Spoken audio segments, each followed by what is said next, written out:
Assalamualaikum warahmatullahi wabarakatuh. Dalam pertemuan kali ini saya akan menjelaskan tentang jaringan, organ, dan sistem organ pada hewan. Adapun tujuan pembelajaran kali ini yang pertama, menyebutkan macam-macam jaringan hewan, menjelaskan macam-macam struktur jaringan hewan, menjelaskan fungsi jaringan hewan, memahami keterkaitan struktur dan fungsi jaringan hewan, serta memerinci organ penyusun sistem organ pada tubuh manusia. Sebelumnya, diingatkan kembali apa itu pengertian dari yang namanya jaringan. Jaringan itu adalah kumpulan sel sejenis yang memiliki bentuk dan fungsi yang sama untuk menyusun suatu organ.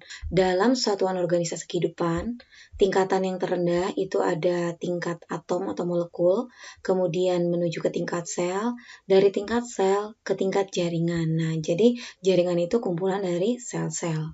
Kemudian dari tingkat jaringan dia akan menuju ke tingkatan organ, dan organ akan menuju ke tingkatan sistem organ, dan sistem organ akan bergabung membentuk yang namanya individu. Nah, di sini untuk jaringan hewan sendiri, kita lihat ada beberapa jaringan yang menyusun tubuh manusia. Di sini ada jaringan ikat, jaringan otot, epitel, darah, tulang, saraf, adiposa, tulang rawan. Nah, jaringan-jaringan ini nanti akan bergabung membentuk yang namanya organ, organ membentuk sistem organ, dan sistem organ akan membentuk yang namanya individu atau organisme. Adapun macam-macam jaringan hewan, yang pertama, di sini ada jaringan epitel, jaringan penyokong. Jaringan penyokong kita bagi lagi menjadi 5. Ada jaringan ikat, nanti ada jaringan ikat longgar dan juga padat, jaringan darah, jaringan tulang, jaringan lemak, jaringan limfa. Kemudian ada jaringan otot, baik otot polos, otot jantung maupun otot lurik, dan terakhir ada jaringan saraf. Pertama kita bahas dulu tentang jaringan epitel. Nah, jaringan epitel ini adalah jaringan yang terluar. Dia berfungsi untuk melapisi permukaan tubuh dan juga untuk membatasi rongga tubuh serta melekat pada jaringan ikat. Nah, di sini ciri khas dari jaringan epitel, dia susunannya rapat karena memang dia ada di luar yang membatasi tubuh kita dengan lingkungan luar. Dan dia tidak memiliki yang namanya pembuluh darah, tapi tetap mengandung saraf. Nah, kemampuan regenerasinya tinggi karena memang epitel itu suka mengalami yang namanya pengikisan. Nah, sehingga harus terbentuk kembali, makanya dia memiliki kemampuan regenerasi yang tinggi. Nah, fungsinya ada banyak. Pertama bisa untuk proteksi, yaitu untuk perlindungan. Absorpsi adalah untuk penyerapan. Sekresi itu untuk menghasilkan zat. Reseptor dia bisa untuk menerima rangsangan karena memang ada saraf di dalamnya, dan juga bisa untuk melakukan yang namanya pertukaran zat. Macam-macam jaringan epitel. Yang pertama, macam jaringan epitel berdasarkan letak itu ada 3. Ada epitelium, yaitu yang membatasi tubuh kita dengan lingkungan luar. Ada endotelium yang membatasi bagian organ dalam tubuh kita. Mesotelium yang membatasi rongga dalam tubuh kita. Nah, sedangkan berdasarkan bentuk dan lapisannya, ada epitel pipih. Nah, ini pipih, bentuknya pipih. Nanti pipih ada macamnya, ada yang selapis, ada yang berlapis banyak. Ada juga kubus, bentuknya kubus, seperti ini. Ada yang selapis, ada juga yang berlapis banyak. Dan ada silindris. Nah, silindris itu yang bentuknya di sini panjang-panjang. Nah, ada silindris selapis, berlapis, dan juga ada yang bersilia. Silia itu ada rambut-rambut halusnya. Dan juga ada epitel transisional dan epitel kelenjar. Nah, struktur dasar dari jaringan epitel. Kalau kita lihat secara langsung dari jaringan tubuh kita menggunakan mikroskop, dia terlihat seperti ini. Nah, kalau kita gambarkan, dia seperti ini biar lebih mudah dipahami. Jadi bagian dari struktur dasar epitel yang pertama itu bagian 1, itu adalah bagian apikal. Apikal itu bagian atas yang terluar. Nah, nanti bagian apikal itu suka berbeda-beda. Ada yang dia bermodifikasi menjadi mikrofili. Nah, contohnya seperti pada usus halus. Jadi usus halus kita itu permukaannya ada fili-fili kecil. Nah, dia fungsinya untuk memperluas bidang penyerapan makanan. Atau juga silia, rambut-rambut yang dia ditemukan pada saluran pernapasan atas kita, kayak di trakea lah. Nah, dia itu fungsinya untuk menangkap zat-zat yang ada di permukaan. Bagian bawah namanya bagian basal.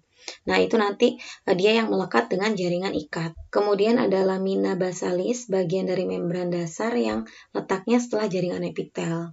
Nanti ada lamina reticularis, dia itu bagian dari membran dasar yang letaknya sebelum jaringan ikat. Nah, sedangkan di sini benar-benar jaringan ikat. Nanti dari jaringan ikat dia akan melekat dengan jaringan lainnya, misalnya jaringan otot. Nah, di sini kita lihat macam-macam letak dan fungsi jaringan epitel. Pertama, tadi kita sudah bahas sedikit, Ada jaringan epitel pipis lapis bentuknya seperti ini, dan biasanya digunakan untuk difusi atau osmosis, filtrasi juga bisa, dan sekresi.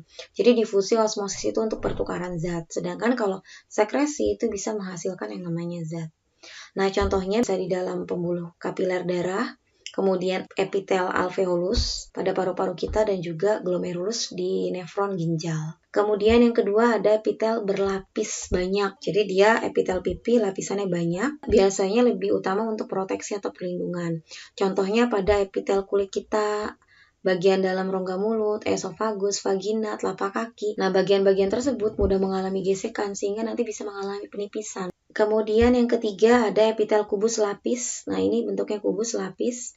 Dia untuk pelindung juga, untuk absorpsi dan sekresi. Contohnya pada tubulus ginjal untuk penyerapan air gitu ya. Kemudian ada juga pada lensa mata. Epitel kubus berlapis banyak. Di sini kubus tapi lapisannya banyak. Dia untuk absorpsi, sekresi, dan juga pelindungan. Contohnya pada saluran kelenjar minyak dan juga saluran kelenjar keringat pada tubuh kita. Nah, selanjutnya epitel silindris lapis. Dia fungsinya untuk pelindung, absorpsi, penyerapan, dan juga sekresi menghasilkan zat. Contohnya pada epitel penyusun lambung dan juga epitel usus halus kita. Sedangkan epitel silindris berlapis, ini berlapis, dia untuk pelindungan dan sekresi juga. Contohnya pada laring, saluran pernapasan, faring, trakea, dan juga pada kelenjar ludah. Ketujuh ada epitel silindris bersilia. Nah, ini epitel silindris tapi permukaannya ada silianya. Dan dia fungsinya untuk yang namanya pergerakan zat pada permukaan. Dan dia juga bisa untuk sekresi. Contohnya pada saluran pernapasan bagian atas dan saluran telur. Jadi pada pernapasan atas kita itu ada epitel bersilia. Dia berfungsi untuk menangkap debu-debu yang masuk bersama dengan udara pernapasan kita. Nanti kalau ada debu-debu, nanti debu itu akan dikeluarkan dalam bentuk kayak kita pengen bersin, itu artinya debu dikeluarkan. Nah, atau juga pada saluran telur. Nah, saluran telur atau oviduct itu dia untuk menggerakkan ovum. Ovum kan nggak punya kaki, nggak punya tangan. Nanti dia bisa bergerak dari ovarium menuju rahim. Nah, itu pergerakan itu dibantu oleh silia pada epitel silindris bersilia tersebut. Kedelapan, epitel transisional. Jadi dia transisi dari kubus ke pipi. Jadi epitel tersebut berfungsi pada bagian yang gampang meregang, mengembang, atau mengempis. Istilahnya mengalami perubahan volume. Makanya epitel ini menyusun uretra, ureter, dan juga kandung kemih yang gampang mengalami perubahan bentuk. 9 itu ada epitel kelenjar. Epitel kelenjar itu adalah epitel yang menyusun bagian kelenjar. Dia makanya bisa melakukan sekresi atau menghasilkan zat. Contohnya pada kelenjar endokrin dan juga kelenjar eksokrin. Perbedaan antara kelenjar endokrin dan kelenjar eksokrin, kalau kelenjar endokrin itu dia tidak memiliki saluran, jadi nanti sekretnya langsung masuk ke dalam darah. Contohnya penghasilan hormon. Sedangkan kalau kelenjar eksokrin itu dia memiliki saluran, contohnya penghasilan yang namanya enzim. Kedua, jaringan otot. Jaringan otot itu terdiri dari serat-serat otot atau miofibril. Nah, miofibril itu punya kemampuan berkontraksi karena memang tersusun dari sarkomer, dan sarkomer itu mengandung protein kontraktil, baik itu miosin, filamen tebal, dan juga aktin, filamen tipis. Kemampuan dari otot itu ada 3. Yang pertama berkontraksi, jadi kalau otot berkontraksi itu jadi pendek. Bisa berelaksasi, dia menjadi lebih panjang, dan dia juga punya kemampuan elastisitas, yaitu kembali ke keadaan semula. Fungsi dari otot sendiri, dia untuk alat gerak aktif. Di sini bisa kita lihat struktur yang namanya otot. Jadi ini otot kita, dia terdiri dari berkas otot. Dan kalau kita lihat lebih dalam lagi, otot-otot itu tersusun dari serabut-serabut halus yang namanya miofibril. Ini miofibril. Pernah makan daging ayam kan ya? Suka ada serat-seratnya. Nah, itu serat-serat halusnya namanya miofibril. Nah, miofibril itu terdiri dari satuan gelap terang dari yang namanya otot, namanya sarkomer. Nah, bagian inilah yang mengalami pemanjangan dan juga pemendekan. Ini semua karena memiliki satuan protein kontraktil. Ada filamen tebal, yaitu miosin, dan filamen tipis, yaitu adalah aktin. Otot itu ada 3 macam. Ada otot polos, otot lurik, dan juga ada otot jantung. Kita bedakan di antara ketiganya. Pembeda pertama yaitu adalah bentuk. Di sini kita lihat bentuk dari otot polos. Otot polos itu, ini persatuannya, bentuknya seperti gelondong atau kumparan, ujung-ujungnya lancip. Sedangkan kalau otot lurik, dia bentuknya silindris, panjang-panjang. Dan jantung sama, panjang tapi ada cabangnya, jadi itu ciri khasnya. percabangan di jantung namanya adalah sinsitium. Perbedaan selanjutnya yaitu dilihat dari letak. Nah, otot polos itu bisa ditemukan pada organ-organ dalam. Pokoknya setiap organ dalam tubuh kita itu semuanya hampir disusun oleh otot polos. Ada lambung, usus, pembuluh darah, kandung kemih. Nah, itu semuanya adalah otot polos. Pokoknya organ dalam otot polos, kecuali organ dalamnya itu adalah jantung, karena jantung disusun sama otot jantung. Kalau otot lurik itu adalah otot-otot yang melekat pada rangka atau tulang. Makanya otot lurik itu dikenal juga dengan nama otot rangka. Selanjutnya dibedakan dari jumlah dan letak dari inti atau nukleus. Bisa dilihat di gambar, otot polos cuma punya inti satu dan dia posisinya di tengah untuk setiap sel. Kalau otot lurik, dia punya inti banyak dan dia letaknya ada di pinggir. Nah, di sini-sini ini inti, ini inti. Kalau otot jantung, dia satu, posisinya sama, ada di tengah. Keempat, perbedaan dari garis melintang atau lurik, loreng-loreng. Kalau otot polos itu tidak ada, dia polos, makanya disebut otot polos. Kalau otot lurik sama otot jantung, lihat, dia ada garis-garis atau loreng. Jantung ada, otot lurik juga ada. Kelima, dilihat dari sifat gerakan. Kalau otot polos itu gerakannya involunter. Involunter itu tanpa kehendak kita. Dia bisa terjadi secara otomatis. Sedangkan kalau otot lurik itu volunter, sadar. Jadi sesuai dengan kehendak kita. Nah, kalau jantung sama kayak polos, dia involunter atau tidak sadar. Dan terakhir, dilihat dari kemampuan berkontraksi. Kalau otot polos kayak lambung, usus itu dia kontraksinya itu lambat, tapi dia tidak cepat lelah. Kalau otot lurik, rangka kita misalnya lari, nah dia itu reaksinya cepat, tapi mudah lelah. Sedangkan kalau otot jantung, dia itu reaksinya cepat, tapi dia tidak cepat lelah. Nah, itu perbedaan antara otot polos, lurik, dan juga otot jantung. Yang ketiga, jaringan saraf. Nah, jaringan saraf itu adalah jaringan yang tersusun atas sel saraf atau neuron dan juga sel pendamping atau sel glia atau neuroglia. Jaringan saraf itu yang menyusun saraf-saraf dalam tubuh kita. Nah, saraf-saraf di tubuh kita itu contohnya di otak, di sumsum tulang belakang, dan dia juga tersebar di seluruh badan atau tubuh kita. Kalau dilihat dari yang namanya mikroskop, nah ini adalah penampakan dari sel saraf pada tubuh kita. Dia punya ciri khusus, yaitu sitoplasmanya memiliki penjuluran yang panjang-panjang. Fungsinya, dia bisa menerima dan juga meneruskan yang namanya rangsangan, sehingga nanti membuat kita bisa merespon apapun yang datang kepada kita, baik dari luar maupun dari dalam. Nah, bagian dari neuron sendiri itu ada 3 bagian utama, yaitu bagian dendrit. Di sini bisa kita lihat struktur dari neuronnya. Kalau digambarkan, di sini dendrit, ini badan sel. Kemudian yang panjang ke sini namanya adalah akson. Itu adalah 3 bagian utama dari yang namanya neuron atau sel saraf. Dan ada bagian yang lainnya, seperti penyusul bumelin, sel sewan, nodus Ranvier, terminal akson atau sinapsis. Struktur dan fungsi dari neuron. Nah, neuron itu kan tadi sel saraf yang berfungsi untuk menerima dan juga menghantarkan rangsangan. Kita lihat nama-nama bagian dan juga fungsinya. Yang pertama ini neuron inti selnya. Inti sel itu untuk mengatur seluruh kegiatan dari sel saraf tersebut. Yang kedua ada dendrit.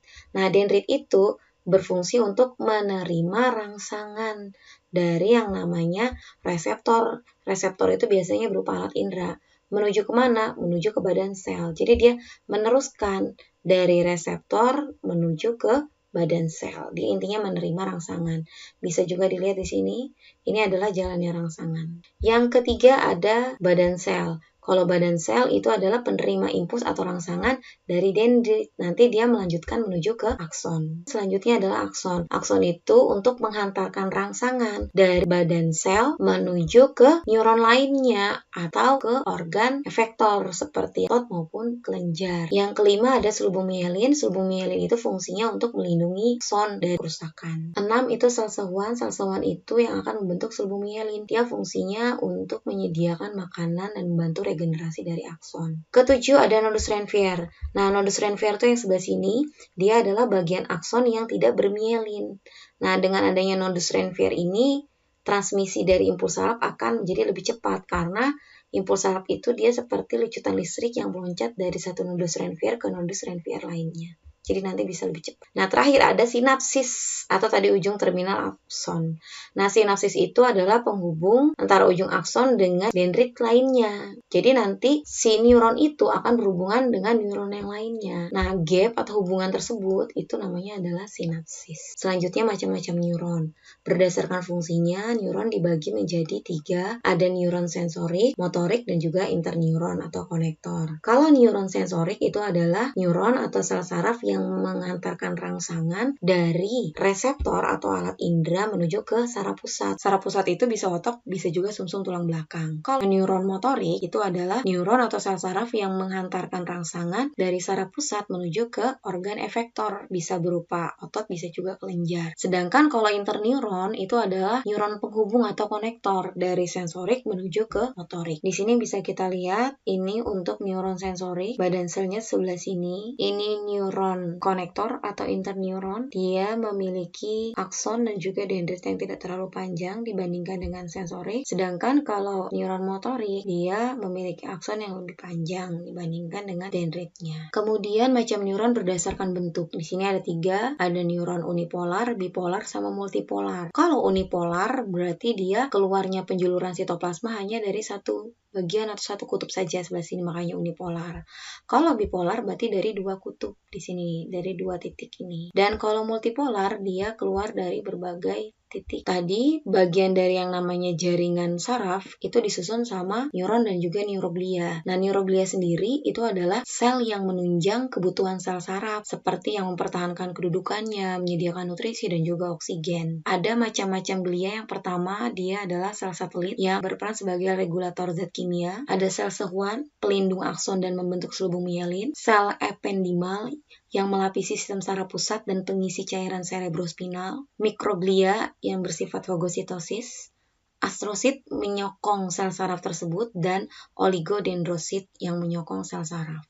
Nah, ini bentuknya. Jadi yang namanya neuron itu dibantu sama neuroglia. Jaringan keempat yaitu jaringan ikat atau jaringan konektor atau jaringan penyokong. Jaringan ini adalah jaringan penyambung yang selalu berhubungan dengan jaringan lainnya dan terdapat paling banyak di dalam tubuh kita. Ciri khas dari jaringan ikat itu dia memiliki komponen intraseluler yang disebut sebagai mat. Fungsinya ada banyak. Yang pertama, dia melekatkan suatu jaringan ke jaringan lainnya. Dia bisa membungkus organ, mengisi rongga di antara organ-organ, menyokong jaringan lainnya, menghasilkan imunitas, untuk sirkulasi juga, dan terakhir bisa untuk menyimpan yang namanya energi. Ini adalah jaringan ikat pada tubuh manusia. Di sini ada organ lengan. Organ lengan itu ada jaringan lemaknya, ada tulang rawannya, kemudian ada darah. Nah, itu adalah jaringan ikat. Komponen penyusun jaringan ikat itu ada 2 macam, ada komponen sel dan ada komponen matriks dan serabut. Di sini kita lihat gambarnya. Ini adalah komponen penyusun jaringan ikat. Komponen sel itu yang A pertama ada yang namanya makrofag. Makrofag itu bertugas untuk memakan kuman yang masuk ke dalam jaringan. Kemudian B, fibroblast. Fibroblast itu berfungsi sebagai protein yang membentuk matriks jaringan ikat. C, jaringan tiang atau sel mas, berfungsi sebagai penghasil heparin dan juga histamin. Nah, heparin itu untuk pembekuan darah dan histamin itu untuk meningkatkan permeabilitas kapiler darah. Jadi pada saat kita terluka atau ada infeksi, histamin itu yang menyebabkan pembuluh darah melebar sehingga kulit kita terlihat jadi lebih merah. Yang D, sel lemak. Nah, sel ini berfungsi untuk menyimpan cadangan lemak buat energi. Terus ada sel darah merah, sel darah putih, dan juga ada melanosit. Melanosit itu adalah sel-sel yang bisa menghasilkan pigmen warna kulit atau pigmen melanin zatnya namanya ya. Sedangkan komponen matriks dan juga serabut, di sini yang H itu di sini cairan-cairan ini yang kosong itu namanya matriks. Terdiri dari serabut, bisa juga bahan dasar. Nah, serat-seratnya ada yang namanya serat kolagen. Nah, kolagen itu yang I. Kolagen itu warnanya putih, daya regangnya tinggi dan elastisitasnya rendah. Sedangkan kalau elastik dia warnanya kuning dan daya elastisitasnya tinggi, lebih lentur. Retikuler dia bentuknya seperti jaring-jaring, elastisitasnya rendah, bahan penyusunnya sama seperti kolagen tapi dia lebih tipis. Nah, itu komponen penyusun jaringan ikat. Macam-macam jaringan ikat sendiri kita bagi menjadi 5. Pertama, jaringan ikat longgar sama ikat padat. Jaringan tulang, ada tulang rawan, ada tulang sejati juga. Jaringan darah, jaringan limfa, dan juga jaringan adiposa. Kita bahas satu-satu. Jaringan ikat longgar. Nah, jaringan ikat longgar itu disebut longgar karena memang penyusun serat-seratnya lebih longgar dan komponen dasar matriksnya lebih banyak dibandingkan dengan sel penyusunnya. Fungsinya untuk memberi bentuk pada organ dalam, menyelubungi serat otot, kemudian merekatkan jaringan di bawah kulit, dan dia membentuk membran pada rongga perut yang mengatur posisi organ bagian dalam. Sedangkan kalau jaringan ikat padat, serat-seratnya lebih rapat dan bahan dasarnya itu lebih banyak. Contohnya ligamen dan juga tendon. Tendon itu adalah jaringan ikat penghubung antara tulang sama otot. Suka memperhatikan nggak pada saat makan ayam, dagingnya itu kadang-kadang melekat kuat pada tulang sehingga susah ketarik. Nah, jaringan yang melekatkan otot dengan tulang itu namanya tendon. Sedangkan ligamen itu penghubung antar tulang. Ligamen sama tendon, serat-seratnya itu teratur. Sedangkan kalau yang membungkus tulang itu dia tidak teratur. C. Jaringan tulang rawan atau disebut kartilago. Kartilago itu disusun oleh sel-sel penyusun namanya kondrosit. Kondrosit sendiri dibentuk oleh kondroblas. Kondrosit ini juga bisa menghasilkan matriks. Nah, matriks kondrosit itu namanya kondrin. Sel-sel tulang rawan itu berada dalam suatu ruangan atau tempat. Nah, tempatnya namanya lakuna. Sedangkan selaput pembungkus tulang rawan sendiri itu namanya adalah perikondrium.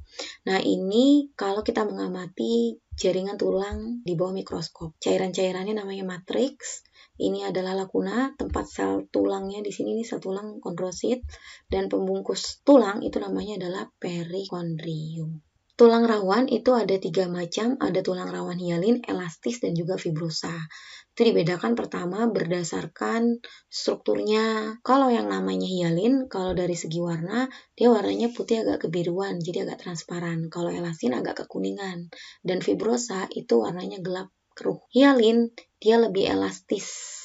Karena memang elastinnya lebih banyak, sama seperti tulang elastis. Dia memiliki serat dominannya elastin.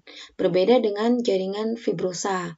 Kalau yang namanya tulang rawan fibrosa, justru serat kolagennya lebih dominan, makanya elastisitasnya rendah. Tulang hialin ini bisa kita temukan pada sendi, saluran pernapasan, ujung-ujung tulang rusuk, penyusun dari embrio bayi juga itu adalah hialin. Sedangkan tulang elastis itu yang menyusun telinga, yang lebih lentur-lentur, laring, epiglotis. Fibrosa yang lebih keras itu bisa ditemukan di antar ruas-ruas tulang belakang dan juga ada pertemuan pada tulang kemaluan. D. Jaringan tulang sejati atau osteon. Tulang sejati itu disusun oleh sel-sel tulang namanya osteosit. Osteosit dibentuk oleh osteoblas. Sel-sel tulang sejati itu lebih keras karena memang matriksnya berisi kolagen dan mineral berupa kalsium dan juga fosfat. Sama seperti sel tulang rawan, sel tulang sejati atau osteosit dia berada dalam suatu ruangan namanya lakuna. Dan untuk osteon dia punya sel penghancur tulang namanya adalah osteoklas. Dan pembungkus tulang sejati namanya periosteum. Jaringan tulang sejati sendiri dia punya 2 macam, ada yang namanya tulang kompak dan tulang spons. Bedanya kalau tulang kompak itu tersusun dari sistem Havertz, sedangkan kalau tulang spons banyak rongga-rongga. Nah, itu dia punya yang namanya trabekula. Ini adalah sistem Havertz yang terdapat pada tulang kompak. Kita kalau makan tulang, tuh yang bagian putih-putihnya tuh yang keras, kalau dilihat dari mikroskop bentuknya seperti ini. Ini namanya adalah sistem Havertz. Nah, unit dasar jaringan tulang. Nanti kalau diperbesar bentuknya seperti ini. Nah, bagian tengah itu namanya adalah saluran Havertz. Saluran Havertz ini yang banyak mengandung pembuluh darah dan juga saraf. Nah, pembuluh darah itu yang memasok makanan dan juga oksigen. Sedangkan serabut saraf itu untuk mengatur pertumbuhan dari tulang tersebut. Nah, bagian titik-titik di sini nih, titik-titik. Nah, ini namanya adalah sel tulang sejati atau osteosit. Dia punya tempat namanya adalah lakuna. Antara osteosit satu dengan osteosit lain itu saling berhubungan, membentuk lorong-lorong. Nah, lorong-lorong ini namanya adalah kanalikuli. Osteosit berada dalam suatu lapisan konsentris. Dia bentuknya kayak orbital. Itu disebut sebagai lamela. Sedangkan bagian yang kosong, ini isinya adalah matriks. Nah, matriksnya tadi tersusun dari kolagen dan juga mineral kalsium dan fosfor. Terakhir nih, pembungkus tulang. Namanya periosteum. E itu jaringan darah. Jaringan darah itu tersusun atas sel-sel bebas dan juga matriks. Nah, matriksnya itu berupa cairan plasma. Darah itu terdiri dari 2 bagian utama, bagian yang cair plasma. Dia cair karena memang utamanya tersusun dari air, kemudian ada protein albumin, protein globulin, dan juga ada fibrinogen. Fungsinya buat mengangkut sari-sari makanan, sisa metabolisme, hormon. Nah, di sini nih yang warnanya bening kekuning-kuningan, nah ini adalah plasma darah. Bagian yang padat itu adalah sel darah. Sel darah ada 3, ada eritrosit, sel darah merah. Dia bentuknya bikonkav, fungsinya mengangkut oksigen. Ini leukosit atau sel darah putih. Nah, sel darah putih nanti kita bahas lebih dalam di sistem peredaran darah. Jadi nanti sel darah putih ada 5 macam. Ada monosit, ada limfosit, basofil, neutrofil, ada eosinofil. Intinya leukosit itu untuk memakan kuman penyakit buat imunitas. Sedangkan kalau trombosit, ini sel trombosit atau keping darah, dia berfungsi dalam proses pembekuan darah atau penutupan luka. F. Jaringan limfa. Jaringan limfa sendiri tersusun dari sel-sel limfosit, sel makrofag, dan serat retikuler. Limfosit itu yang dia bisa menghasilkan antibodi. Makrofag itu yang bisa memakan kuman dan bibit penyakit. Limfosit itu cenderung berkelompok, berkerumbul, membentuk yang namanya nodulus. Misalnya nodulus tonsil yang ada di tenggorokan, limfa, timus, saluran pencernaan. Nah, ini namanya adalah nodulus. Fungsi jaringan limfa sendiri, dia untuk mengangkut protein, lemak, garam mineral. Di sini intinya bisa dikatakan yang untuk limfa sendiri dia berperan dalam sistem kekebalan tubuh pada manusia. Makanya pada saat kita mengalami infeksi atau sakit, pasti beberapa nodulus itu akan mengalami pembengkakan. Kayak amandel, sakit tenggorokan kita karena pembengkakan pada tonsil. Kemudian kita misalnya menginjak paku. Nah, pada saat menginjak paku di telapak kaki, itu yang bengkak sakit tidak hanya telapak kaki, tapi juga pada pangkal paha, karena pada pangkal paha juga terdapat nodulus. H. Ada jaringan adiposa. Nah, jaringan adiposa itu dikenal dengan jaringan lemak, karena memang jaringan ini terspesialisasi untuk menyimpan lemak. Cirinya, sel-selnya bentuknya oval, transparan, tipis, dan dia elastis. Isinya lemak. Fungsinya berarti untuk melindungi organ dari benturan, biasanya organ-organ dalam. Dia juga untuk cadangan makanan dan isolator panas. Jadi, kalau kita memiliki lapisan lemak yang tebal, itu tidak gampang untuk kehilangan panas tubuh.